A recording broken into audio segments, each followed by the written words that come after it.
مطلب individual act تو ہمیں سمجھ میں نہیں آتا کیسا ہوگا کہ عارفہ صاحبہ گئیں اور انہوں نے ریکارڈ کر دیا، یا کوئی بہت ہی ذہین آدمی ہے کہ اس نے کر لی. یقیناً کوئی گروہ ہے، منظم گروہ ہے جس کے پاس یہ اختیار ہے، ٹیکنالوجی ہے، اور اس کی وہاں تک پہنچ ہے کہ جس نے یہ اس طرح کی ریکارڈنگز کی ہے، بگنگ کی ہے.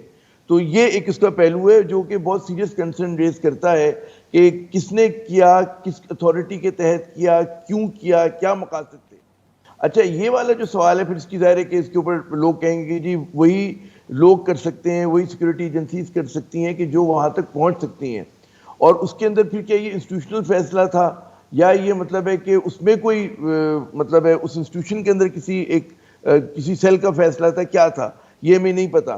اچھا اب اس میں بھی دو سوال ہوں گے. یہ صرف پاکستان کا واقعہ نہیں ہے، دنیا بھر میں، امریکہ میں بھی ہوتا ہے، یورپ میں بھی ہوتا ہے کہ جو ایجنسیز ہوتی ہیں وہ ریکارڈنگ بھی کرتی ہے ملکی مفاد کے اندر، وہ سرویلنس بھی کرتی ہے، لیکن بعض اوقات جو ان کا مینڈیٹ ہوتا ہے اس کو کراس کر جاتے ہیں اور اس کے اوپر جو ہے اس پہ سوالی نشان ہوتے ہیں.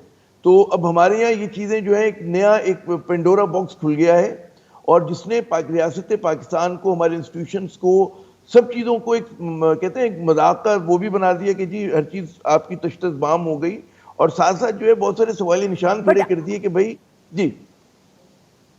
جی عارفہ.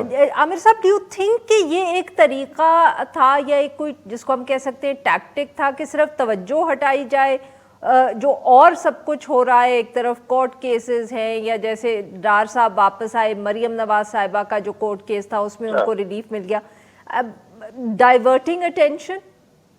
عارفہ یہ بھی کانسپریسی تھیوری ہوگی کہ جی اٹینشن ڈائیورٹ کریں، لیکن کس کاسٹ پہ کر رہے ہیں؟ You are doing it at the cost of the institutions. آپ اداروں کی قیمت پہ یہ کام کر رہے ہیں. تو میرے خیال میں یہ کوئی اچھی ٹیکٹکس نہیں ہے کہ آپ نے ایک ایشو پہ ہٹانے کے لیے ڈائیورجنس کے اور کئی طریقے ہوتے ہیں کرنے کے لیے نا. تو یہ والا جو طریقہ ہے تو میں نہیں سمجھتا کہ اس طرح کی بات ہے، یا اگر ہو بھی تب بھی بچگانا ہے، مطلب سمجھ ہمارے بیونڈ کمپریہنشن ہے، دیر از نو لاجک بیہائنڈ اٹ کہ اگر انہوں نے اس طرح سے کیا ہے. اچھا اس میں ایک اور کئی پہلو ہیں نا، کہ ایک تو کانٹینٹ پہ بعد میں میرے خیال میں آپ آگے بات کیجیے گا کہ کس نے کیا کہا، مگر دو چیزیں ہیں نا کہ ریاستی ادارے ریاست کے مفاد میں یہ کام کرتے ہیں، لیکن اس کو کیا اس طرح سے پھر سامنے لانا چاہیے، لایا جا سکتا ہے، یا مطلب ان کی اتھارٹی ہے کہ وہ پرائم منسٹر ہاؤس کو بھی دیکھیں، پرائم منسٹر کو بھی دیکھیں، یعنی کہ اگر ایک شخص جو ہے اس کی کلیئرنس نہیں ہے پرائم منسٹر بننے کی تو پھر بن کیسے گیا. تو بہت ساری چیزیں ہیں اس سے وابستہ. تو میں سمجھتا ہوں کہ پینڈورا باکس، اور یہ خطرناک بات ہے. مطلب آپ سوچیں کل کو ہماری یہ فورن وزٹرز بھی آتے ہیں، میٹنگز بھی ہوتے ہیں، نیوکلیئر سیکورٹی کے 10 طرح کے معاملات ہوتے ہیں، تو ہم لوگ تو بڑے بازار میں مطلب ہے ہماری قمیض اتار لی گئی ہے. یہ صورتحال ہوئی ہے. ہماری ہر چیز اب کویسچنیبل ہے. کوئی آ کر وزٹر بھی ہوگا کہے گا میں بات کروں نہ کروں یہاں پر، اگر میں بات کروں کانفیڈنس میں لے کر تو کہیں وہ کل کو اس کا ٹیپ باہر نہ آ جائے. تو دنیا میں کہیں نہیں ہوتا. مطلب یہ تو بہت ہی مزہ کا خیز بات ہو گئی ہے، بہت مزہ کا خیز اور تکلیف دہ بات ہے، تکلیف دہ بات. جی افتخار صاحب، اگر دوسرا پہلو جو ڈار صاحب واپس آئے اس کے ہفتے کے تقریباً اندر اسی ہفتے میں مریم نواز صاحبہ کو بھی بیل مل گئی. اب نواز شریف صاحب کی بھی واپس آنے کی بات ہو رہی ہے. سر، جس تیزی سے یہ ایونٹس ہو رہے ہیں، کیا کوئی کوئنسیڈنس ہے اس میں؟ کیا آپ کو لگتا ہے کہ اس کے پیچھے بھی کوئی پلان ہے، جیسے کہ کچھ لوگ کہتے ہیں کہ اب جلد الیکشنز کی طرف شاید جانا پڑے پاکستان کو؟ اگر آپ ججز کے بارے میں ان خیالات کا اظہار کر رہے ہیں تو آپ کر رہے ہیں، میں نہیں کر رہا. جو فیصلے ہوئے ہیں وہ عدالتوں سے ہو رہے ہیں، اور میں تمام اپنی اختلافات کے باوجود اس قسم کے فیصلوں پہ اس طرح کے ٹیلی ویژن کے پروگراموں میں سطحی قسم کا تبصرہ کرنے سے اعتراض کرتا ہوں. بالکل صحیح سر. جی عامر صاحب، یور کامنٹس آن اٹ. دیکھیں پھر وہی والی بات ہے کہ ایک تو بات یہ ہوتی ہے کہ جب عدالت کے فیصلے آ جاتے ہیں اور they are in the public domain, تو اس پہ جو ماہر قانون ہے وہ بھی اس پہ کامنٹ کرتے ہیں، اس کا تجزیہ کرتے ہیں. اور وہ کہ میری اتنی اسپیشلٹی نہیں ہے، اور جسے افتخار بھائی کہہ رہے ہیں کہ مطلب ہے ہمیں ذرا احتیاط کرنی چاہیے کیونکہ ہمیں اس کی نزاکتوں کا نہیں پتہ.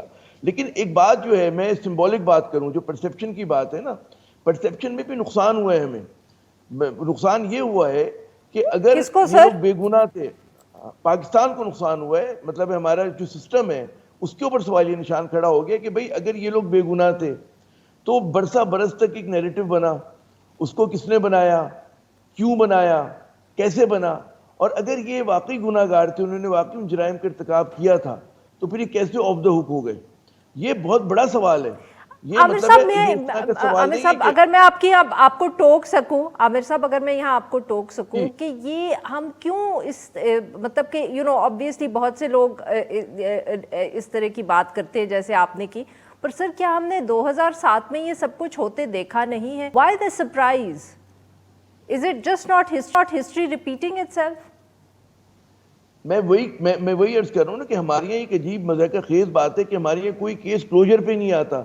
ہمارے یہاں صرف میڈیا ٹرائل ہوتا ہے, لیکن کسی بھی جس نے مبینہ طور پہ جرم کا ارتکاب کیا اس کو سزا نہیں ملتی. یا تم تسلیم کر لیں کہ پاکستان جو ہے بڑا ایماندار لوگوں کا ملک ہے, ہمارے یہاں کوئی کرپشن نہیں ہوئی, لیکن ہوئی ہے کرپشن. یہاں پہ قومی دولت کو لوٹا گیا, یہاں پہ سیاست کو جو ہے استعمال کیا گیا اپنے بزنس انٹرسٹ کو بڑھانے کے لیے. کوئی چھپی ہوئی بات نہیں ہے. جب یہ سب کچھ ہوا تو پھر کیا وجہ ہے کہ ہمارے ادارے, ہماری انویسٹیگیشن ایجنسیز, ہماری پروسیکیوشن, ہماری انویسٹیگیشن اور ہماری عدلیہ ان کیسز کو جو ہے کہتے ہیں منطقی انجام تک نہیں لے کے جا سکتی؟ آپ مجھے بتائیے کہ اسحاق ڈار صاحب کی مثال لیں. اسحاق ڈار صاحب پہ 2 بڑے مقدمات, مطلب ایک وہ ایسڈ ڈون مینز کا ہے اور دوسرا منی لانڈرنگ کا ہے. اس میں پروکلیم ڈیفینڈر. اب راتوں رات صرف وہ جو ہے نا الف لیلا میں اس طرح قسمت بدلتی ہے شہزادے کی کہ ایک دن وہ گداگر ہے, دوسرے دن وہ بادشاہ بن گیا. تو یہی کچھ اسحاق ڈار کے ساتھ ہوا ہے کہ جی کل تک تو وہ مطلب اس ملک سے فرار ہوئے تھے وزیر اعظم کے پلین میں 5 برس پہلے, پھر ایک دم جناب اسکانڈر ہوتے ہوئے بھی وہ ملک میں آتے ہیں, وہ حلف اٹھاتے سینیٹر کا اور وہ جو ہیں وزیر بن جاتے ہیں, وزیر با تدبیر بن جاتے ہیں. تو اس کے اوپر اب میں یہ نہیں کہہ رہا کہ وہ گناہ گار ہیں بے گناہ ہیں, ہمارے سسٹم کے اوپر ایک وہ ہے, سسٹم پہ لوگوں کا اعتماد ختم ہو جائے گا, ہو چکا ہے. وہ کہہ رہے ہیں کہ جی چونی کا چور ہے, جو بھینس چور ہے, جو مطلب بکری چرا رہا ہے, جو مطلب اس کو تو آپ الٹا لٹکا دیتے ہیں, اس کو تو آپ بالکل معافی نہیں دیتے. لیکن جن کے اوپر اربوں روپے کی کرپشن ہے, مس مینجمنٹ ہے, ان کے اوپر لوٹ اینڈ پلنڈر کے الزامات ہیں, وہ اس طرح چھوٹ جاتے ہیں. تو میں پھر کہوں گا کہ اگر وہ کیسز غلط بنے تھے تب بھی سسٹم پہ سوال نشان ہے, لیکن اگر آج ان کیسز کے ہوتے ہوئے واقعی انہوں نے ارتکاب کیا, یہ لوگ چھوٹ گئے عارفہ صاحبہ, تب بھی باعث شرمندگی ریاست پاکستان کے لیے. یہ آپ نے کس قسم کی ریاست ہم بنا رہے ہیں, ہم کیا میسج دے رہے ہیں؟ بالکل ٹھیک سر, گفتگو ہماری پلان نہیں ہے, بڑا مجرم جو ہے سینہ تان کے بٹن. اچھا سوری عامر صاحب, میں آپ کی بات یہاں کاٹ رہی ہوں, مجھے بریک لینا ہے. جی ناظرین, یہاں پہ لیں گے ہم ایک چھوٹا سا بریک, جو ہم بریک سے واپس آئیں گے ہم اپنی گفتگو جاری رکھیں گے. اسٹے ود اس.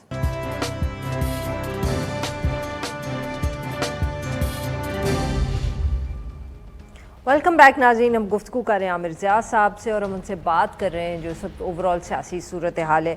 جی عامر صاحب, سر بٹ عمران خان صاحب کے لیے تو اب آل یور کوسچنز اسائڈ کہ اب لگ رہا ہے کہ جیسے جب بھی اس طرح کی موو ہوتی ہے ہمارے ملک میں, جیسے آپ نے اس کی تاریخ بھی بتائی کہ کوئی نہ کوئی پھر کسی کو فائدہ ہوتا ہے, کسی کو نقصان ہوتا ہے. 2018 میں فائدہ عمران خان صاحب کو ہو رہا تھا اور اب لگ رہا ہے کہ اب ان کا نقصان ہو رہا ہے. کورٹ کیسز, ہر دوسرے دن ان کی ایک پیشی ہوتی ہے, ساتھ میں اب جو ان کا ایک بیانیہ ہے اس کے اوپر بھی اب لوگ کہہ رہے ہیں کہ لوگ تھکتے چلے جا رہے ہیں جلسوں سے, عام ووٹر اور سپورٹر بھی تھک رہا ہے کہ یہ کہیں it's not leading to anything. آپ کو لگ رہا ہے کہ ان کے لیے بھی مسائل پیدا ہو رہے ہیں کہ in terms of his political strength on the ground?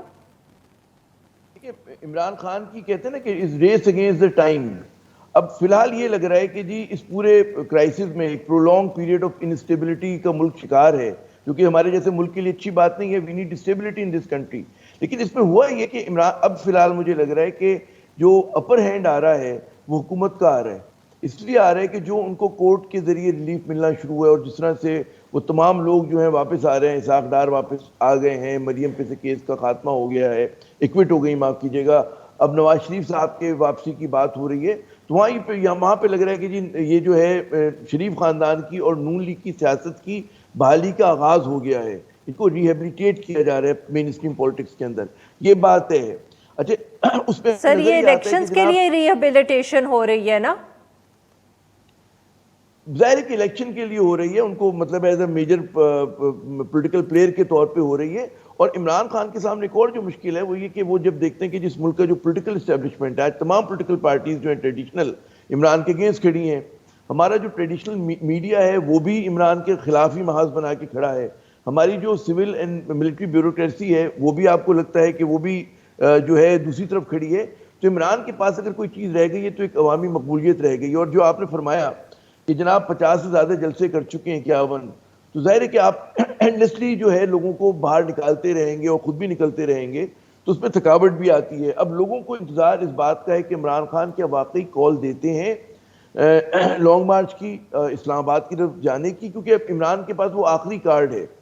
اور جو رپورٹڈلی میٹنگ ہوئی ہے ان کی آرمی بٹ عامر صاحب, بٹ لانگ مارچ کا یہ جو کارڈ ہے یہ بھی وہی جیسے آپ نے جس طرح بات کی کہ چاہے آپ بیوروکریسیز کی بات کریں, سول مل, یا آپ اسٹیبلشمنٹ کی بات کریں, مین اسٹریم پارٹیز کی بات کریں, میڈیا, اگر وہ سارے ہی خان صاحب کے خلاف ہے تو پھر تو لانگ مارچ سر نہیں کامیاب ہو سکتا نا, ہماری تاریخ میں کبھی ہوا نہیں. میں اسی طرف آ رہا تھا کہ پھر وہ ان کے پاس آخری کارڈ ہے اور اس کو وہ کس طرح سے as a pressure tactics use کر پاتے اپنے لیے دوبارہ سے جگہ بنانے کے لیے, یہ ایک کوشچن مارک ہے. کیونکہ ان کے پاس ونڈو آف اپارچونٹی جو ہے وہ کم ہوتی ہوئی نظر آ رہی ہے کہ اگر انہوں نے اگلے 2-4 ہفتے میں یہ کام نہیں کیا تو پھر maybe it will be late for ہم. کیونکہ ایک اور بھی کوشش ہو رہی ہے, آپ کو پتہ ہی ہوگا کہ پنجاب ان کے ہاتھ سے کسی طرح نکال لیا جائے. اگر پنجاب نکل جاتا ہے پھر لانگ مارچ کرنا اور مسئلہ ہوگا, لوگوں کو لانا غالباً اور مسئلہ ہو جائے, کیونکہ پھر ساری جو پروونشل گورنمنٹ اور فیڈرل گورنمنٹ کی طاقت ہے وہ ایک جگہ پہ, مجموعی جگہ پہ جمع ہو جائے گی. تو عمران خان کو اس وقت جو ہے بڑی مشکل چوائسز کی طرف جانا ہے کہ وہ اگر اس وقت مطلب ہے کچھ نہیں کرتے, انتظار کرتے ہیں, ریکنسیلیشن کی بات کرتے ہیں, وہ جو ان کا اپنا ریولیوشن کی بات کرتے ہیں, تو یہ سارے آپشنز ہیں, مگر اس میں گارنٹی نہیں ہے اس بات کی کہ اگر یہ نکلتے ہیں تو اسٹیٹ کس طرح سے ریئیکٹ کرے گی, ان کے سپورٹرز کس طرح سے ریئیکٹ کریں گے. تو there are many question mark, there are many slips between the cup and the lip. لیکن یہ ہمیں تسلیم کرنا پڑے گا کہ عمران ابھی بھی ان کو ایک ہائی مورل گراؤنڈ حاصل ہے. ان کے جو سپورٹرز ہیں ان کے نزدیک, ان کے جو سپورٹ بیس ہے بہت پاپولر, بہت ہی کمیٹڈ ہے ان کے ساتھ جڑی ہوئی ہے. اور اگر عامر صاحب مگر دوسری طرف معاف کریے گا آپ کی بات کاٹ رہی ہوں کہ یہ اب آبویسلی دوسری طرف جو کرائسس ہے یا جو چیلنج دوسری طرف ہے وہ اب یہ ہے کہ اکانومی کو اس طرح سے چلایا جائے کہ الیکشنز تک جب بھی پہنچیں, چاہے وہ ارلی نیکسٹ ایئر ہوں یا وقت پہ ہوں, تو پاکستان مسلم لیگ نواز کے اوپر پہ جو بیگیج ہے مہنگائی کا اور اکانومی کا وہ ذرا ان کو نقصان نہ پہنچائے. ڈار صاحب کو بھی آبویسلی اسی لیے واپس لایا گیا ہے. کیا ڈار صاحب کے لیے یہ ممکن ہوگا؟ دیکھیں, جو بھی اس اکانومی کے الف بے سمجھتا ہے تو اس وقت ایک تو گلوبل ٹرینڈ ہے عارفہ صاحبہ, آپ اس سے بہتر جانتے ہیں کہ جس میں ورلڈ مطلب ہے کہ آپ کو لگ رہا ہے کہ پوری دنیا میں انفلیشنری پریشر ہے. امریکہ جو ہے اس نے جب سے اپنے انٹرسٹ ریٹ میں اضافہ کیا ہے تو بہت زیادہ جو ہے سرمایہ اس طرف جا رہا ہے, تو اس میں ہمارے جیسے ممالک کے لیے چیلنجنگ صورتحال پیدا ہو گئی ہے. کموڈٹی پرائسز نے بھی نقصان پہنچایا ہے. لیکن اگر آپ یہ سمجھیں کہ ان کے پاس کوئی ایزی سولوشنز ہیں, اسحاق ڈار کی جو وہ ہے فائنینشیل مینجمنٹ ہے, he is not a reformist. Pakistan کو معیشت کو بحال کرنے کے لیے لانگ ٹرم اقدامات کی ضرورت ہے اور ریفارمز کی ضرورت ہے. مطلب ہے کہ آپ کو اپنا انرجی کو ہماری ڈیولز ایڈوکیٹ ہیئر کہ الیکشن جیتنے کے لیے ریفارمسٹ نہیں چاہیے, الیکشن جیتنے کے لیے ایک شارٹ ٹرم جو ہے وہ فیل گڈ فیکٹر چاہیے ہوتا ہے. اس میں with $8 billion in your مطلب فورن ایکسچینج ریزروز اگر آپ کے پاس ہیں تو آپ بہت کچھ کر نہیں سکتے, اور اگر آپ کریں گے تو آپ اکانومی کو یا پاکستان کو مزید گڑھے میں ڈال رہے ہوں گے. پاکستان کو اس وقت پاپولسٹ میجرز کی ضرورت نہیں ہے, ہمیں کریکٹ میجرز کی ضرورت ہے کہ جو اکانومی کو ٹھیک کر سکے. جب عوام پہلی 30% انفلیشن کا بوجھ اٹھا رہے ہیں, 26%, 27% کا, تو اب ضرورت اس بات کی کہ پھر ہم کریکٹیو میجرز لیں تاکہ سال 2 سال کے بعد جا کے 3 سال کے بعد جا کے اکانومی جو ہے دوبارہ مزید پائیدار بنیادوں پہ کھڑی ہو سکے. اگر ہم لوگوں نے وہی طرح کے جو ہم فجنگ کرتے ہیں, نمبرز کو گھمایا, آرٹیفیشلی ڈالر کو بوم کر کے رکھا, روپی کو ہم نے وہ کیا, تو اس سے تو ہماری معیشت کو اور نقصان ہوگا. آپ کے خیال میں یہ نہیں کر پائیں گے؟ نہیں, بٹ کر سکتے ہیں کہ نہیں کر سکتے؟ نہیں کر سکتے. اگر کریں گے تو آئی ڈونٹ نو کس کاسٹ پہ کریں گے. دیکھیں 2 چیزیں ان کے حق میں گئی ہیں. ایک تو یہ کہ آئی ایم ایف نے ذرا سی بیکاز آف فلڈس انہوں نے کچھ شرائط میں نرمی کریں تو پاکستان کو لیوے مل سکے. اچھا, دوسرا یہ ہوا ہے کہ جناب کیونکہ امریکہ سے کچھ میلٹنگ ہماری ہوئی ہے, ہماری ریلیشن بہتری کی طرف گئے ہیں, تو وہاں سے وہ جو